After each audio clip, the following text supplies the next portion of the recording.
At number 5, one that truly divides opinion. Probably the ultimate fantasy car. Load of rubbish. Very, very funky car. I like that a lot. It was just stupid, wasn't it? What the hell's wrong with you? It just looks unlike anything else you'd ever see. And if you did happen upon it, you know, down the King's Road in London or something like that, you'd think, gosh, wow, what a quirky car. Robin, you haven't fastened your safety bat belt. Most cars, when you switch it on, he switches his car on and there's fire. I actually saw it and touched it. I thought flames were going to come out, but it didn't. I was really upset. A skip, basically, on wheels with a couple of glass domes on top, with a turbine engine that could only go in a straight line and couldn't turn around corners. And what was it all about? Whenever Batman was anywhere, he could, you know, be on his Batboat and crash, or he could be on his Batbike and crash, and he'd go, "Don't worry, Robin, the Batmobile." And it was always behind a bush, about 50 foot away from him. I'll take over the steering now by remote control. The car was beautiful. It was funky. It was in your face. We had little signs for everything. Bat U-turn, exhaust. And it was probably George Barris's most famous design. I wanted to incorporate the bat features in with the car. The ears, the eyes, the nose that came in with a chain slicer, the mouth was part of the grille. A fabulous looker, but does it move? Luckily, I had been a stunt car driver and a racing car driver, and I was able to get in it the first time on camera and handle it. The car was wonderful on film. The brakes and the suspension, what can I say, they were an adventure. Remember, motor is safety. Gosh, Batman, when you put it that way...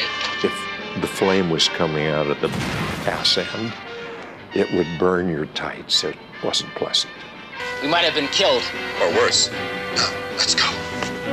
I think every kid I knew wanted to own the Batmobile when they grew up. That's the car they wanted to drive. It won't be long until you're old enough to drive the Batmobile and other vehicles.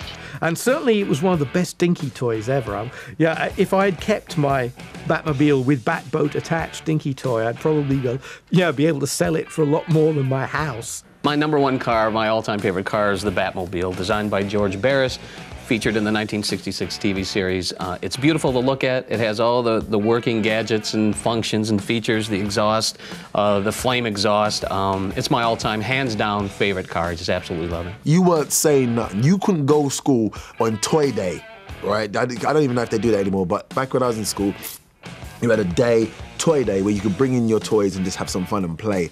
And there was always the poor kid that came in with nothing and then stole your toys, right? I wasn't him. Right, and I came in with my Batman toy, and you know, people come with their action, man, and they go, I got action, you got the Batman car? I go, yep, back up, one at a time, all right? You pressed a button on it and it had a little blade that went dink, and it could cut cable. Assuming the cable was at that height, obviously not at any other height. They come in handy when fighting crime. Original Batmobiles don't come up for sale very often, but when they do... We decided that we should take the car for a drive and got the attention of the Metropolitan Police, who not only stopped the car, charged the driver with some 20 driving offences, including, I believe, impersonating a police vehicle, and then impounded it and took it off to the Metropolitan Police Yard whilst the situation on the car was clarified. But I can think of no funnier sight than a policeman driving the Batmobile down Knightsbridge on a Wednesday afternoon. The Batmobile, a timeless classic or a piece of nonsense? Well, you decided it should be number 5. Get the deck, Robin. I'll get us out of this.